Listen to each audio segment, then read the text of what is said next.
7 heures du matin, quartier d'Adjamé, gare routière de Bingerville. Ouais, dégagez la piste là, dégagez la piste. Bon, toi, cherche à rentrer là. Débrouille-toi pour rentrer dans le trou. Allez, dégagez, vite là. Ouais, vous comprenez la voie comme ça. Dans ce désordre organisé, chaque jour, 2500 personnes passent par cette gare pour utiliser le moyen de transport le plus populaire de la ville d'Abidjan, le Gbaka. Bingerville ici là, Bingerville. Drissa est chauffeur de Gbaka depuis 14 ans. À ses côtés, son apprenti de la journée, Johan. Il transporte 500 personnes par jour. C'est le deuxième voyage, il vient pour la gare quoi. Le deuxième, avec l'embouteillage, ça va. Tellement que le coin est coincé, ça ne devrait pas mal. Le coin est tellement serré. C'est qu'il nous retarde un peu. Nous, avec ça va. Un peu, on avance. Quand il est à la voiture aussi, c'est propre. Les clients ne peuvent pas voir si vous passez. Sans venir moto aussi. Même si je n'ai pas envie d'aller, je vais venir. On compte 8000 Gbaka dans la ville d'Abidjan. Dans ce mini-car de fortune, 18 places, sans climatisation. Johan, apprenti Gbaka, a 17 ans. Il exerce ce métier depuis l'âge de 9 ans. Sa mission, installer les clients et encaisser l'argent. Apprenti. Il y a 200 francs. 200 francs. Le titre de transport varie entre 100 francs et 300 francs CFA en fonction de la destination. Vous avez l'habitude de travailler avec Drissa? Non. Comment ça se fait que vous travaillez avec lui aujourd'hui? Comme c'est la même société, aujourd'hui, il m'avait programmé. Son collègue m'avait programmé. Donc moi, j'avais venu trouver qu'il avait programmé quelqu'un d'autre. Donc lui, il n'avait pas d'apprenti. Donc c'est comme ça qu'on a conduit notre avancement. Comme c'est la même société là, il n'y a pas de mélange, il n'y a pas de panique quoi. Voilà. Johan gagne en moyenne 5 000 francs CFA par jour, soit 180 000 francs CFA par mois. Du côté des usagers, il semble que les trajets ne soient pas toujours de tout repos. Il roule très mal. Très mal même. Et il ne contrôle même pas. Mais pourtant vous êtes dedans? On est dedans, il nous prend comme des moutons. Mais dites-nous, pourquoi est-ce que vous voulez? Parce qu'au moins c'est moins cher. Ça nous arrange aussi, mais il roule très mal. Alors est-ce que souvent vous échangez avec les chauffeurs? Très bien. Alors, donc, comment ça se passe les échanges entre les chauffeurs et les Bon, en fait, ce sont les apprentis qui parlent mal. Mais les chauffeurs, à moi, c'est nous comprennent. Les chauffeurs, on se comprend, mais les apprentis, ça va. Mon petit!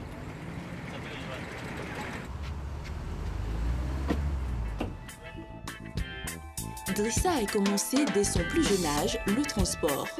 Son père lui-même était transporteur. Là, il fait l'apprentissage pour connaître un peu comment les choses se passent. La réalité du transport, comment ça est. Je travaillais avec l'un de mes vieux pères du quartier qui s'appelait Abbé. Voilà, donc c'est avec lui que je suis resté, que j'ai eu mon permis, tout ça là. Avec lui, c'était intéressant, il me conseillait beaucoup. À un moment donné, je roulais, il n'avait pas permis.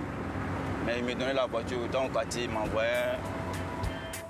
Les Gbaka assurent près de 80% du transport dans la ville d'Abidjan. Ils sont présents dans 8 communes. 2 millions de personnes les empruntent chaque jour. Leurs principaux concurrents, les taxis communaux, autrement dit, les Woro-Woro. Nous sommes à Yopougon. Voici Bosco, chauffeur de Woro-Woro. Chaque jour, il tourne dans le quartier à la quête des clients. À la gare? Oui, avec la monnaie. Monnaie 200, c'est Yann. Pour se lancer dans le business du Woro-Woro, il faut remplir une série d'obligations fiscales et administratives. Patente, vignettes, assurance et bien d'autres. Chaque année, un propriétaire de Woro-Woro doit débourser pas moins de 360 000 francs CFA. Alors, pour que le business soit rentable, le propriétaire du véhicule s'assure de trouver le bon chauffeur, la perle rare. Bosco est chauffeur depuis 20 ans. Vous avez un collègue qui vient d'être commis? Oui. Ça Voilà, c'est le manque de... S'il a été patient, tout ça ne va pas arriver. Il manque de tolérance. Ils n'aiment pas laisser leurs amis aller avant eux. Ils sont toujours pressés. C'est ce qui fait que souvent ça crée des problèmes et des embouteillages. Voilà. Si chaque chauffeur pouvait accepter d'observer seulement 2 secondes de tolérance, je pense qu'il aurait moins d'accidents. Mais on n'est pas en sécurité, hein, parce que vraiment il y a la vitesse. D'autres font la vitesse n'importe comment, ils sont pressés, ils doivent faire recette. Il faut aller seulement, c'est ce qui les intéresse. Nous, on sait que ce n'est pas bon. Mais bon, c'est un truc que tu as bien trouvé tel que ça est, on fait avec. C'est tout ça là qui salue. Si on fait correctement, là, les gens n'ont nous respecter. Il y a des gens, même par nous, même qu'on n'ait rien. Même. Un virage à droite, un virage à gauche, qu'on n'ait rien. Quand tu lui demandes ça, c'est quoi? Il dit non, il faut laisser ça. Et c'est rouler déjà, c'est déjà l'essentiel. Parmi nous, il y a des gens qui roulent bien, mais n'ont pas permis. Et aussi, il prend permis de son frère, photocopie couleur, et puis lui-même met sa photo. C'est l'État qui doit prendre ses responsabilités dans ça, parce que les gens n'ont pas la maîtrise. Bon, après, il doit envoyer les gens pour sillonner, pour voir celui qui connaît le code de la route. Celui qui ne connaît pas, on ramène. Bosco a un fixe de 30 000 francs CFA par mois. À cela, il va ajouter les bénéfices de la journée. Pour exploiter ce véhicule, il verse 14 000 francs CFA au propriétaire. Une fois avoir payé cette somme plus l'essence, il gagne entre 10 000 francs et 60 000 francs CFA par jour. Dabou, à 48 km d'Abidjan. Nous sommes chez le leader local du transport en commun, le Fonctionnaire. Leader sur le marché local, la compagnie transporte chaque jour 2000 personnes. Voici Ousmane, le propriétaire de l'entreprise. Bonjour, comment ça va? Merci beaucoup. Bonjour, voilà, merci beaucoup. Bonjour, ça va? Il y a un cas qui arrive là. Maintenant ils ont fini, j'ai passé la visite du cas numéro, comment on appelle, 19 là. Voilà, donc il y a l'autre qui est au garage, je vais rapidement derrière lui pour voir. Pourquoi c'est seulement le choix de cette appellation, le fonctionnaire? Oui, mais c'est en reconnaissance aux abonnés, c'est-à-dire aux fonctionnaires qui m'ont soutenu jusqu'à ce que je sois ce que je suis. Déjà à 19 ans, 20 ans, mon objectif c'était de devenir transporteur. Et j'ai commencé petit à petit. Et ceux-là, ils sont restés avec moi. Et puis Dieu merci, avec la concurrence des bailleurs de fonds, des banques bien sûr, bon, tout est parti un peu vite. On a des commerçants, des fonctionnaires et puis des enseignants. Donc vous voyez que tout ce monde-là, c'est une ville qui regorge, le trafic est très dense. Il possède 27 minibus qui effectuent chaque jour plus de 10 000 km de trajet. Ousmane Bagobri emploie une centaine de personnes, mais il reste le premier commercial de l'entreprise dans sa voiture. Ce jour, une entreprise d'État lui passe commande. Ah oui. Donc le samedi 25. D'accord. Voilà, donc on voulait voir comment par rapport au cas. Si vous avez un cas de combien de places, de combien? J'en ai en 29 places climatisées, 44 places climatisées. Voilà, 25 places non climatisées, 23 places non climatisées. Ok. Et donc, 44 places climatisées là. Si on a 30 ans, voilà, vous nous déposez pour le venir. Ça fait combien de temps? Bon, d'accord. Vous donnez 120 000 francs par car. Oh. Oui, non, ça fait 60 000 aller, 60 000 retour. Je vais enregistrer votre numéro. D'accord. Et puis je vous reviens principalement. D'accord, ça marche. Ça, c'est une négociation en direct. Là. Voilà, c'est ça. C'est des clients qui appellent, voilà, pour des réservations, pour des offres. Et puis, bon, on a la possibilité d'échanger avec eux. Ça, c'est des agents de la CNPS. Qu'est-ce qui est la dépense la plus importante, notamment dans l'entretien des véhicules? Bon, j'ai d'abord les pneumatiques, hein, parce que c'est des véhicules qui roulent 24 heures sur 24 heures. Pour la sécurité de la clientèle, il faut d'abord miser, s'orienter sur les pneumatiques. Et puis bon, maintenant, au-delà de ça, des pièces de rechange. En 30 minutes, Ousmane a reçu 10 appels, dont 2 réservations. Chaque jour, ils seront à Abidjan, dans un quartier de Yopougon.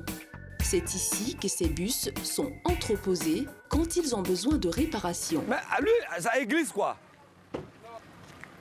Ouais, il est comme ça, il est petit comme ça. Comme ça là. Voilà, comme ça. C'est les branches sur la route qui ont cassé. Non, je prends la vitre qui est cassée là.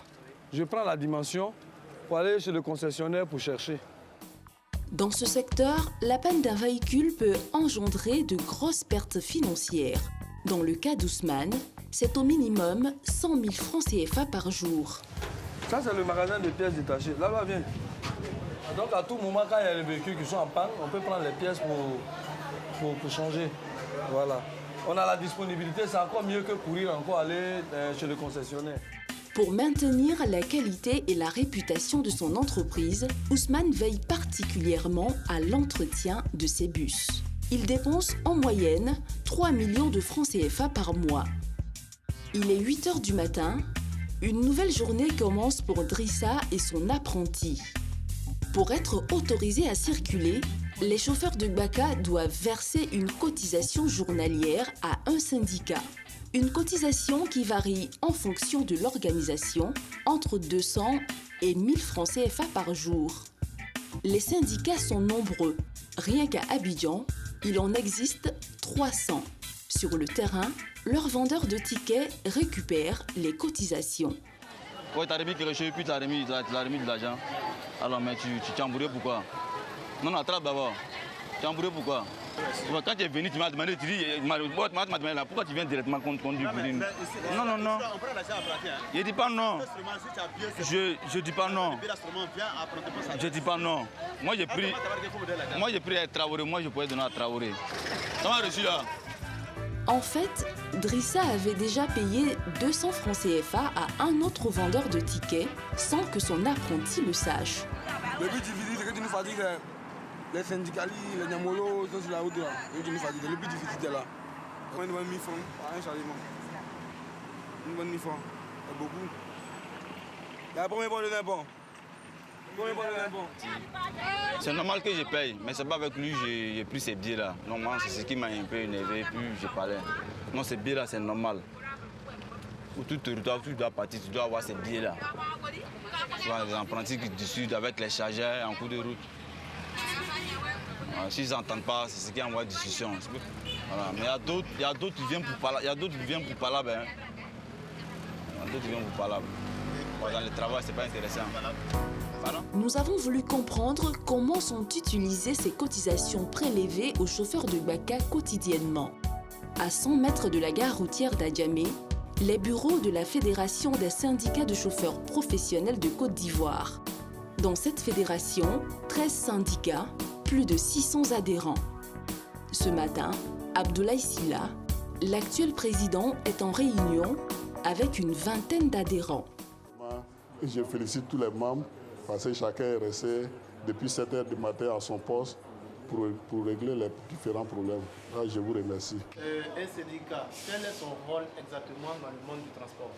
Un syndicat, il a plusieurs rôles, mais les rôles les plus importants, c'est d'améliorer les conditions de vie de ses membres. Est-ce que le secteur a besoin d'autant de syndicats pour pouvoir défendre ses intérêts? Vous savez, ce qui amène ça, c'est l'organisation qui est autour du transport. Les cotisations que nous prenons, ces cotisations sont réparties par syndicat. Aujourd'hui, si tu es un ancien chauffeur et que tu n'as pas créé un syndicat, tu viens, tu dis, bon, je vais manger dans cette cotisation, tu ne peux pas avoir. C'est pourquoi tout le monde allait créer son syndicat pour avoir son récépissé. Et il y a des personnes même, tellement qui veulent en bénéficier beaucoup, ils ont créé des syndicats pour donner même à leurs fils, à leurs oncles, à leurs femmes même dans le secteur du transport. Sinon, pour défendre même les intérêts des adhérents, on n'a pas besoin d'avoir ces multitudes de syndicats. D'après Abdoulaye, ces sommes collectées quotidiennement servent à payer les vendeurs, mais aussi le terrain qui sert de gare au Gbaka. Sur un ticket de 200 francs, le syndicat prendrait 100 francs pour payer la location du terrain à la mairie d'Adjamé, soit 85 000 francs CFA par mois. Les 100 francs restants seraient donnés aux vendeurs de tickets. Le secteur du transport en commun privé est un domaine qui rapporte beaucoup d'argent à ses acteurs. Et comme tout business informel, il fait des envieux, à commencer par les Nyambro, de jeunes gens qui s'attribuent des territoires, de potentiels lieux où s'arrêtent régulièrement des chauffeurs de Baka pour prendre en charge des passagers. Ibrahim, en t-shirt noir et blanc, est l'un d'entre eux. Un Baka vient de s'arrêter pour charger 3 passagers. Pas question pour lui de ne pas être payé. Moi, mon rôle ici, là, c'est pour encaisser, pour regarder ce qui se passe sur mon terrain. C'est tout. Ce qui ne va pas, il met ça en ordre. Celui qui refuse, on l'attrape. S'il a trop parlé aussi là, s'il veut parler du mal, il veut que je joue comme un cafard là. On le mord dessus nous, on tue cafard. Les Nyambro n'appartiennent à aucun syndicat. C'est tout simplement du racket pratiqué en toute impunité, avec la violence comme principal moyen d'expression. Ceux qui ne donnent pas monnaie de les passagers, on est là aussi pour les frapper. Les apprentis qui ne respectent pas les passagers, on est là pour les corriger. Voilà, tu prends 3 personnes, tu donnes 100 francs. Tu prends plus que 3 personnes, tu donnes 200. À pas palabre. Ibrahim, en 10 heures de présence à ce carrefour, aurait réussi à obtenir 5 000 francs CFA. D'après la coordination des gares routières de Côte d'Ivoire, le phénomène Nyambro ferait perdre chaque jour 20 millions de francs CFA aux entreprises de transport privé. Alors, les propriétaires de Baka ne cachent pas leur colère face à ce phénomène. Ça nous fatigue. C'est-à-dire 2 personnes, 3 personnes, 4 personnes, 5 personnes, ils se regroupent et puis ils vont se mettre quelque part dans un carrefour. Dès qu'un chauffeur prend un client, 2 clients, il faut payer l'argent. Nous-mêmes, ça nous fait mal. Tu vois, moi-même, je paye un véhicule et puis c'est tout mon chauffeur en train de partager l'argent. Et lui, voilà. Et tu payes. Et puis quoi, on sait pas. Par l'État ou les syndicats? On ne sait pas. Tu fais un peu, ils vont enlever ton rétroviseur. Hein? Ils enlèvent le rétroviseur du chauffeur parce qu'il n'a pas payé 200. Il est 19h. Drissa et Johan ont fini leur journée de travail. C'est l'heure des comptes. C'est là, hein? Donc, moi, je suis avec mon apprenti actuellement. On a fini. Voilà, donc c'est le point lieu, moi, on va faire.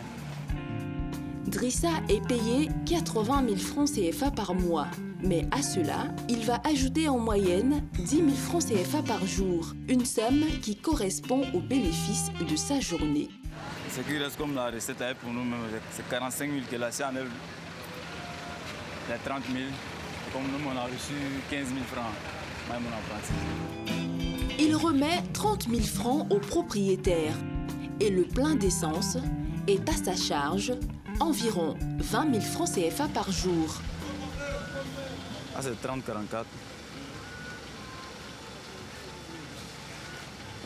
Voilà. Vous, personnellement, vous avez combien de véhicules là moi, j'ai 4 à mon nom. Les recettes sont 30 000 par jour. Tous les recettes sont là. Il faut connaître le milieu avant d'être engagé. L'autre peut débuter bien le matin. Jusqu'en fin de journée, il peut t'appeler. Ah bon, la voiture, bon voilà ce que j'ai constaté un peu sur la voiture. Donc dans l'immédiat, on va intervenir. Tu ne peux pas suivre ça puis rester à la maison. Ça ne peut pas aller. Un Baka coûte entre 4 et 6 millions de francs CFA. Il rapporterait à son propriétaire au minimum 750 000 francs CFA par mois. Alors, même s'ils ont quelques frais de réparation, ainsi que le salaire du chauffeur, cela reste un bon business. Le partage est fait. Il a reçu 6 000, moi j'ai reçu 6 500. Nous retrouvons Abdoulaye, président de la Fédération des syndicats de chauffeurs professionnels de Côte d'Ivoire. Ancien chauffeur de bus, il a désormais sa propre société de transport. Il a 5 taxis-compteurs, 5 chauffeurs qu'il surveille particulièrement. Oui, ça va. On avait besoin de toi. Et on t'a appelé, tu dis tu partais au PK18. J'allais au PK18, j'avais client même je partais au PK18. Ouais. Maintenant, arrivé, il a dit qu'il descendait à l'avenue Nouvelle là pour faire une course. Il faut donner ta position réelle, parce que déjà sur le net, nous on voit... Quand Cramon m'a appelé, il m'a couru. Ah, d'accord. C'est le plus âgé de mes chauffeurs dans le véhicule. Il faut éviter de prendre les jeunes gens qui cassent les véhicules. Vous voyez, lui, son véhicule, jusqu'à présent, ça est en bon état. Cela veut dire qu'il prend soin du véhicule. Ça fait partie des 4 véhicules. Mais il a un client à bord. Karamo, il faut le libérer, il n'a qu'à partir. Il faut partir, allez-y, allez-y. Il y a un client à bord. Sinon, j'ai 5 taxis, mais 4 dans le projet. Chaque taxi coûte 10 millions de francs CFA. Pour financer 4 d'entre eux, Abdoulaye a bénéficié d'une aide gouvernementale. Un projet mis en place pour le renouvellement du parc automobile. Il permet à tout entrepreneur qui souhaite se lancer dans le secteur du transport d'obtenir un prêt bancaire pour financer ses véhicules. Abdoulaye a emprunté 40 millions de francs CFA sur 3 ans. Le taux d'emprunt est de 20%. Comme c'est des véhicules qui doivent déjà à la banque, il faut éviter de mettre la main là-dessus. Parce que si l'argent, vous prenez l'argent, vous prenez l'argent en main, vous allez dépenser alors que cet argent ne vous appartient pas. Vous avez jusqu'à 3 ans, après avoir payé les traites des banquiers, que vous pouvez toucher. C'est pourquoi je m'éloigne de cet argent et je mène mes autres activités. Et lorsqu'on va amortir, là, on va faire face à cet argent. Chaque jour, ces 5 taxis lui rapportent entre 150 000 et 175 000 francs CFA. Sur cette somme, 72 000 francs CFA sont réservés au remboursement du crédit bancaire. En moyenne, le chiffre d'affaires d'Abdoulaye est de 2 600 000 francs CFA par mois. Le transport privé est un business en or qui crée de l'emploi. Mais son manque d'organisation et ses multiples acteurs sans formation réelle compliquent le quotidien de ce secteur.